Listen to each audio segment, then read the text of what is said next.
Welcome. This is Map Marketing and I am your host, Rachel Klaver. I love helping small business owners become more confident and more capable with their marketing. So this podcast is all here to help you do just that. It's me and the help of some great guests helping you learn new skills, new strategies and ideas. Let's jump in and get started. Hi and welcome to episode 72 of Map Marketing. I'm your host, Rachel Klaver, and today we're going to talk about all those marketing tactics that drive me nuts, that I feel need to die. And I know I'm not alone on this. And what you can do instead of them if you are doing some of these, because I think, I'm going to give you the benefit of the doubt if these are things that you have also done. Sometimes it's just we don't know any different. And I want to talk about why these are tactics that don't work. Even if you've had some success from them, why they just overall don't work and what you can do instead. For those of you who've never been part of a Map It Marketing podcast episode before, welcome to the show. If you want to talk about this episode and anything else, come along and be part of our Map It Marketing Facebook group where you can ask questions about anything to do with marketing for your small business. And if you're a regular, thank you so much. Thank you for listening in this week and all the other weeks. Please do rate and review the podcast to help other people know and trust it, and do that. Now, let's get started with this podcast topic. So, one of the biggest mistakes small business owners make, including marketers, is to assume that something is not a good idea simply because I don't like it. And some of these things, one or two of the things on here might come under that there are things around my personal style, but then there are other marketing tactics that go on that are not good for you, not good for your brand, not good for your business. Some of them are even against the terms of service on the platforms we're using, so we shouldn't be doing them. Now, occasionally there are things that we all have different views on. One of them is email. Everyone has an idea of what frequency of email is okay, but generally it's far less than what is actually okay. And so I just want to address this before we jump into everything else, because I could have quite easily put email on here. In fact, the list I've got is a list that my Facebook group, Marketing, made with me after I moaned about a particular situation, which I'll explain in a minute. But someone did say on there, people who send too many emails. Look, the thing is with emails, you've got to remember that if someone is engaged with your brand and loves you, they're probably going to love receiving your emails no matter how many you send. I mean, if you start sending 4 a day, perhaps not. That's a little bit crazy. But we want to make sure that we're not undervaluing. I had disagreement with someone a few weeks ago who said, for service-based business, we should be emailing no more than fortnightly. Well, that's completely not true. That's a personal preference. And there are small business owners who do weekly or a couple times a week who get really great results and people don't feel like they're getting slammed. The content is the key. The relationship is the key. So I haven't got email on here, but obviously there are some things around email that we do have to consider, like spamming, and we'll probably talk about that. But this podcast was created because I was cold messaged on my personal Facebook page, which I really hate, by some small business owner who I had never met or interacted with before, pitching her system to me. When I asked her how she got my details, she initially lied and said it was from a Facebook group which didn't exist. I know, because she told me the name of the business, the Facebook group, and I was like, well, I'm not part of that group, but then I did a big search, it didn't even exist.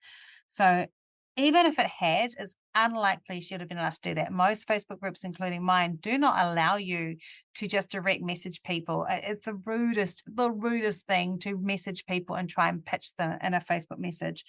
And it's not allowed, guys, unless someone's given you permission. It is not actually allowed. She finally admitted, though, that she was actually using software where she used it to find potential leads. She used a friend list of other people she connected to, because people often connect with people that they haven't filtered. And I found that person. She happened to be in my group too, and we talked about it. And she's since disconnected from that person. After I blocked her because she would not stop, I went to my Map It Facebook group to ask them what other marketing tactics they hated or believed they needed to stop. And so here's our list and some suggested alternative methods, because I don't want to just moan, although that's kind of fun. I want to give you some ideas. So if you've ever been tempted by that offer that's too good to be true, if you've ever been told to send cold emails or direct messages, or wondered how to show your best side, or you'd just like to join me in having a vent of all those dubious marketing practices, then this episode is for you. Let's start with what Daria Williamson in my Map group talked about, calling it a pitch slap, which I really, really like that phrase. So that's what this person did. And then I discovered she wasn't just doing it to me, she was doing it to a bunch of other people. She got really rude when I said I wasn't interested. She got quite nasty about it, and I ended up blocking her. And then she tried to Facebook friend me so she could continue her nefarious ways. Look, the thing is this, I have this also on LinkedIn. Most of us who use LinkedIn, we get cold pitches all the time. I'm going to talk first around the Facebook thing, and then we'll talk about LinkedIn after that. So on Facebook, yes, it is actually directly against terms of service to do this, to actually message and pitch on there. And for a start, Facebook is a place that we're meant to have fun and enjoy ourselves. And even if we're working as business owners, we don't always want to be sold to on there. And I get it a lot. So there's a couple of things. One, if someone has asked a question in a Facebook group and was asking for advice, you are not allowed to DM and sell yourself to that person or sell your services to that person unless you've expressly asked them if you're allowed to do that in that line of messaging, and respect them when they say no. It's horrible when you go into a Facebook group and you ask for advice and suddenly you get 45,000 people, slight exaggeration, but maybe sometimes 30 people, depending on the post, pitching their information. Now, for a start, when you do that, a lot of the time it goes to spam or they can't see it in their feed. So unless they've given you permission, they may not even see it anyway. But actually, that's not how we do things. It's not how we sell. It's kind of like you're standing at the corner and yelling at them because they've shown they've got a need. A better way to do that in the group is to say, I've got some material. Would you like me to share it with you in a private message? And if they say yes, now you have the opportunity to do that. If they don't, then put the information in that feed. When it comes to someone like this person doing this crazy cold pitching stuff, yeah, maybe she's had success. She said she's had some success with it. But you've got to think about all the people you piss off to get that success. And is that worth it?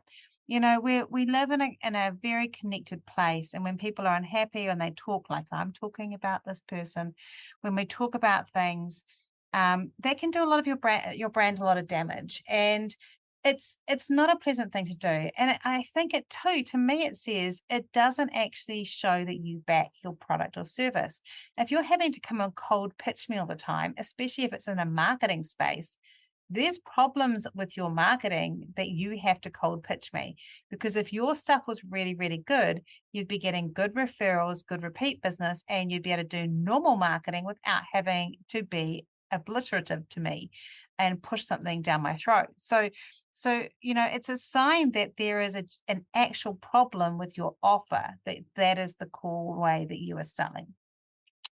On this note too, another thing that really irks me are people that put a post up in a Facebook group and then ask a question like an expert. And I've had marketing people do this to me, which drives me nuts because we should know better, where they put a question up and then depending on whoever responds to it, they take that as an opportunity to privately message that person and pitch their services. Again, you have missed a step of trust. It is not up for us to jump and pounce. Are you talking about being a spider, being a kind or a nasty spider? It is not our job to pounce on any particular interaction and then move it to a sales conversation. Allow people to come to that in their own time and space. Trust the process. If you are so desperate that you're pouncing, you're missing the opportunity to let that person come to you when they are ready. You should not have to push your product or service to anyone that interacts with you online and says, cool, now there's the opening. It'd be kind of like, going on a first date with someone and asking them to marry you because you're like, this person agreed on a date, so now they're ready for a lifelong commitment. Okay, let's be honest. That has happened to people and sometimes it's worked, and that is fine. But the vast majority of people who you were on a date with would think you were creepy, think it was not okay, and never want to talk to you again. Is it worth paying that price? Instead, Play the long game. Have a good offer. Be relaxed. Don't feel like you've got to jump and sell at every point, and trust the process and trust the customer, because that is so important. It's something I talk about in my book, Be a Spider, Build a Web, all the time. Our job is not to speed up that relationship. Our job is to help draw people in, and they will come when they are ready. And that does take time, and that does take being consistent, but it means you build your business the right way. So that's the first one. While we're talking about Facebook, LinkedIn also has cold messaging. My particular, or there's people who just cold message on the first message, and that's fine, because I can just delete those people. The people that frustrate me are the ones who pretend they are interested in connecting, and then the minute they connect, they pitch. And I normally can spot them. I'll go and have a look at their profile, and it's a real shame, because there are particular industries, insurance advisors, business coaches, marketing people like me. And I'm sure this must impact me growing my own network, who the moment they connect with you, they pitch to you. And I think I've got pretty good radar, but it's an energy that I feel I shouldn't have to expend trying to work out whether you're going to be one of these annoying people or not. And recently I had an insurance guy who connected with me, and he sent kind of like a nice-ish, read some of your posts, I enjoyed them. And then I connected, and the first thing he did was pitch and said, cool, I'd like to meet you around your insurance needs and stuff. And I said, look, I don't know enough about you. We already have insurance. And so it's unlikely that we'll shift. We're happy with who we have. And he disconnected from me, because for him, he said, what a waste of time. For him, he just sees LinkedIn as this direct sales platform, and it's missing the opportunity. And if you are like that, if you're going, I need to make sure I tell people what I do, I need to tell people and offer them what I do and give them something, you are rushing that relationship, but you're not trusting people. You're not trusting that if you provide an evidence of who you are and your personality, of your service-based business, you're not showing who you are and how you communicate and what you think, that would be enough. And it is enough. It is enough, because in these trust-based roles, we're looking for people that we go, that person meets my values, or I don't need that thing, but that person meets my values enough to refer them to somebody. You are trying to skip the process, and it's hurting your business. So we don't want to do that. While we're here on my long-term rant, on Instagram, they have a different technique, and I'm sure a coach has taught it to them somewhere, and it is driving me nuts. They like a whole bunch of posts, make a couple of comments, come into the direct messages, and then say something like, how long have you been a da-da-da coach for? They target coaches for this. They might target other people, but I'm getting the coaches ones. How long have you been target coach for? And you say, how long I have. And then they make assumptions. You need to become an 8-figure business or a 7-figure business, or, you're obviously not doing this, or you're not doing that. Come and join my mastermind or whatever. And again, there's no relationship that's happened between liking all those posts. Liking all those posts and making a couple of comments is not a contract to then pitch your services.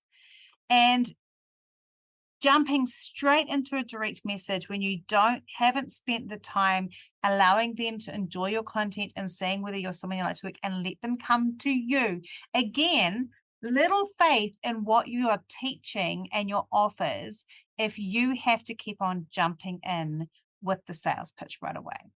So to me, it says you don't actually trust what you teach if you're having to scout around for work all the time, or what you're doing isn't good enough because you're having to scout and pounce. And look, I have been in the position, I've talked about it in my book, Be a Spider, where I was a pouncer, not to that extreme, but I would jump in if anyone had a comment. I'd always be first with, hey, this is what we do and this is how we do it, because I was so desperate for us to grow our business, and I couldn't understand why we weren't getting repeat business and referral business. But it was because the work was not good enough. Now I am so thankful that my coaching clients keep on signing up after we finish something, and I want to go deeper with them. And I love that we have so much repeat business and referral business, because that shows that there's a healthy business going on. And that's what you need to be building. You cannot be like the business owner I once talked to years ago who said, a new customer is just someone we haven't pissed off yet. That is not going to be okay. Told you this is going to be a rant.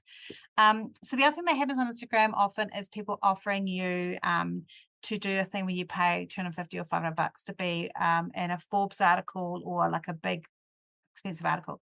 They are definitely scams. They do it because it's a numbers thing.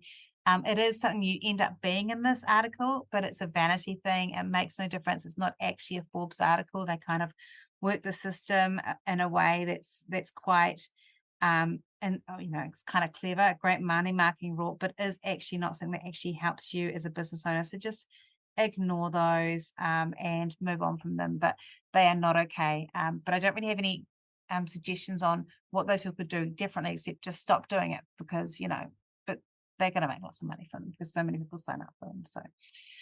So pitch slaps are definitely not okay. I think that's a really important thing. Those open-ended, overly friendly questions are often a trap.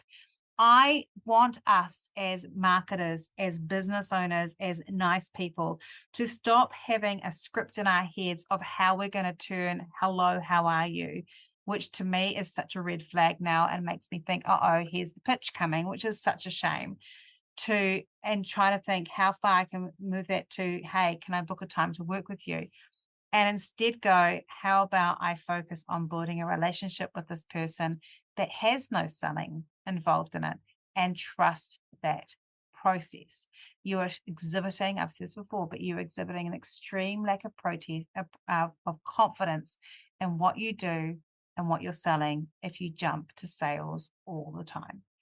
Another thing that I'm gonna talk around this too, which kind of relates, is needy marketing. Now, have I wanted to do this before? Yes, I have.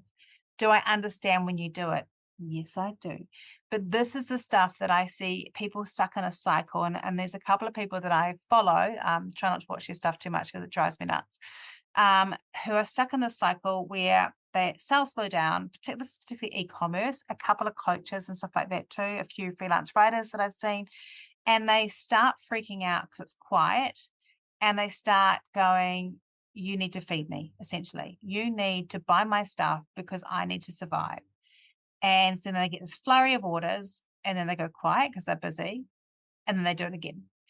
And the thing is that if you are a needy marketer, you don't tend to attract quality clients.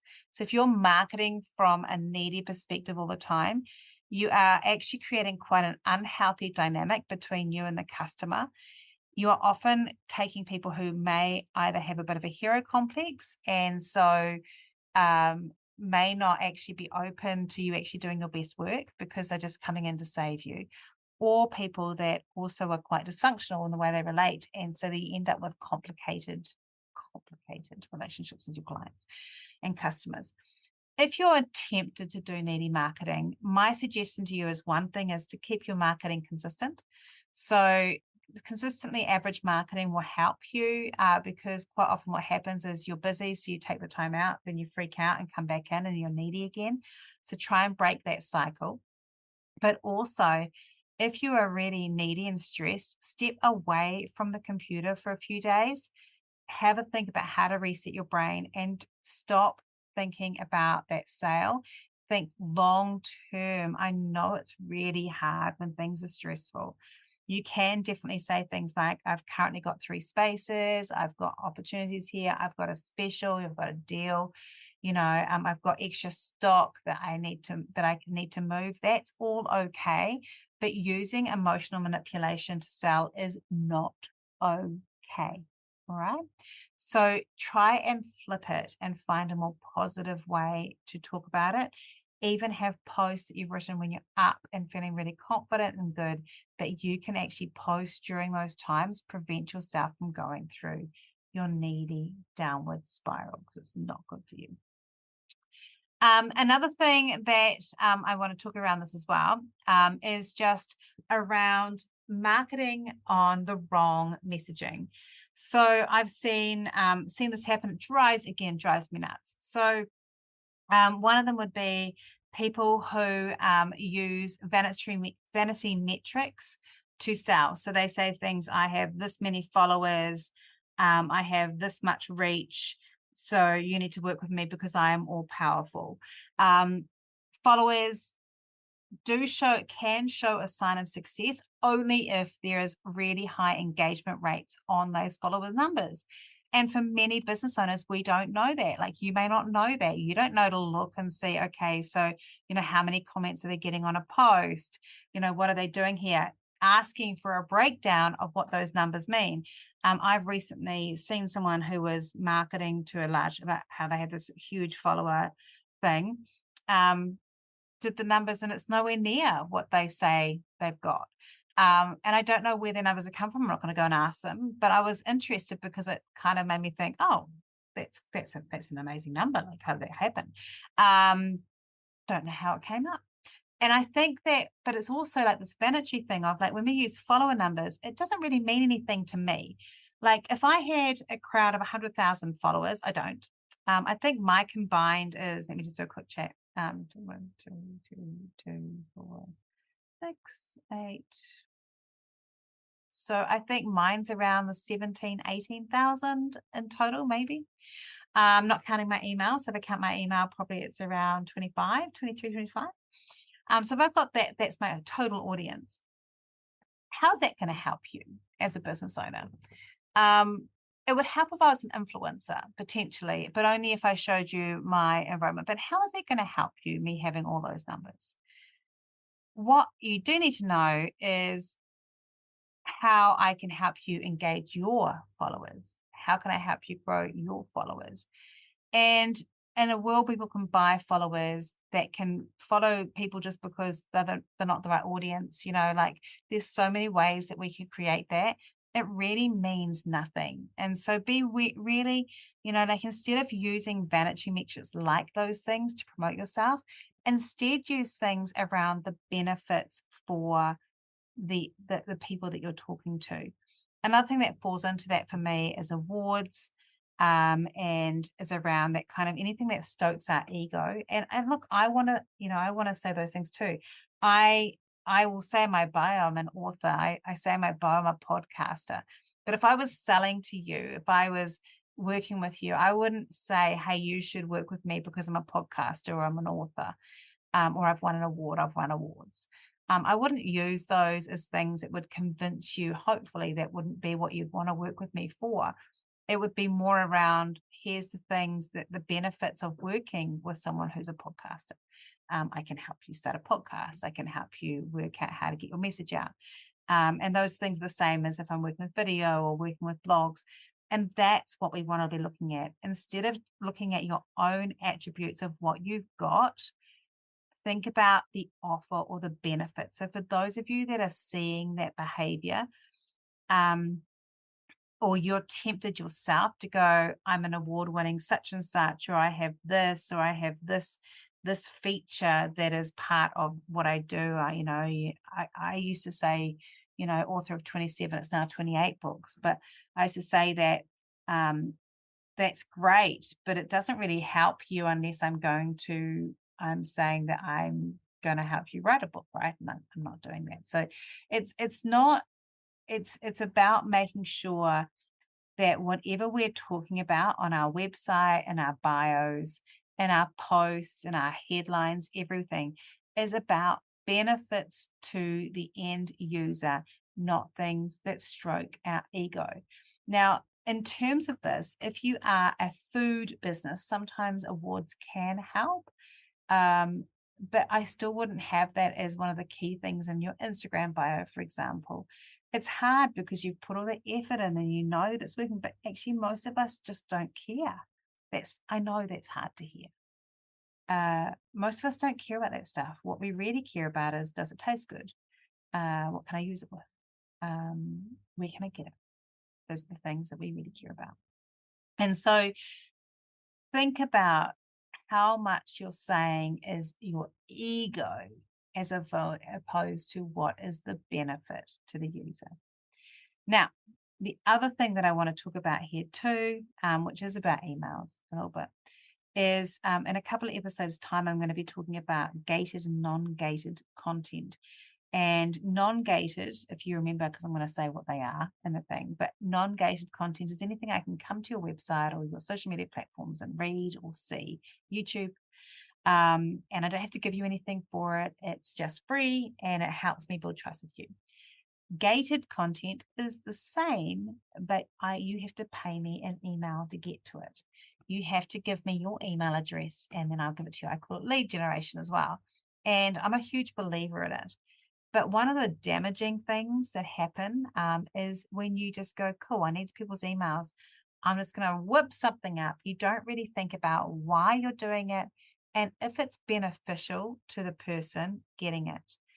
And that what I would call crappy gated content with then ongoing long, heavy pitching emails can be really damaging. I recently signed up for a really cool calculator for something for my personal health, actually. Really loved it. Like I thought it was cool. But now I'm getting like daily, sometimes more than daily, very long, quite full on pitchy emails. And the actual gated content was actually pretty cool, but it doesn't feel like it fits what I'm now getting in emails, and that has to have a connection. And I do feel that for most of us, daily emails is too many. Even though I said before, you can email lots. Often daily emails are too many. And if they are daily emails, they have to be good. So when we're looking at these things, if you're tempted to jump in and do something, if you're tempted to follow like a thing, always think about your target market and your target customer and what they want to do. Have a think about making sure that whatever you're doing is not rushing ahead and try to push or pull someone into a decision that you haven't given them time and space to find. That you don't break the rules of engagement on the social media platforms we're on, because it can get you banned. And I did report that person who messaged me on Facebook, and I'm happy to report other people that do those things. Also, woe betide you if you send me a salesy LinkedIn message, because you're going to get a lecture. And I think that, I know I'm sounding crusty and grumpy. And I sat like 3 weeks on this content hoping that I wouldn't be too ranty. But I guess for me, like for marketing is so much more than selling. Marketing for me is about showing people who you are consistently so that the people who respond to that choose you.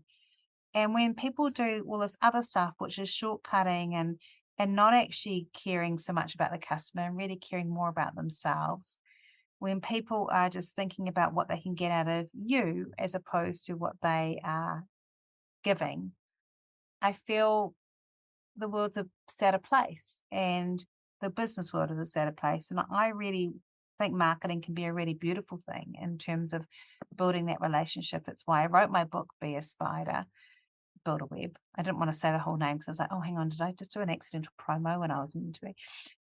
It's why I wrote it, because I learned this the hard way myself through going through desperateness and neediness and stress and worrying about growing a business and how to sustain it. And I can tell you that the longer route that you take, that longer journey of building trust so pays off and so builds a dream business that you want to have. But when we take shortcuts and try and trap or trick people into buying from us, nobody wins. You don't win because you've burnt through so many people to get to those 1 or 2 people who've signed up. The people that are burnt don't win. The people that are doing the right thing don't win, because the people that are burnt now stress about whether they're going to trust another person. And instead, let's elevate. Let's take this up and let's start using marketing to build a relationship with our audience and our community instead. And that's my rant. Now, next week, you'll be pleased to hear that I'm not ranting. I've got Debbie Stowe from Meet Vince, or from Vince. I call it Meet Vince because that's her website. It is a vegan mince, but it is not designed primarily for vegans. And I was very lucky to try some of it very early days. It's an awesome product. And she's going to be talking to us about mince and the plans for it. No rants from me next week. I hope you have a good week. And I would love it if you've got any questions from today. Do come and be part of the Map It Marketing group. Ask questions in there. And obviously, too, if you're interested, you can check out my book, Be a Spider, Build a Web, if you want to know more about how to build that trust-based marketing. Probably my last rant for a while. Unless you liked it, let me know. If you love what you heard today, be sure to hit subscribe. And if you loved this episode in particular, I'd love it if you shared it on social media. Remember to tag me in so I can say thank you. Have a great week, and we'll talk soon.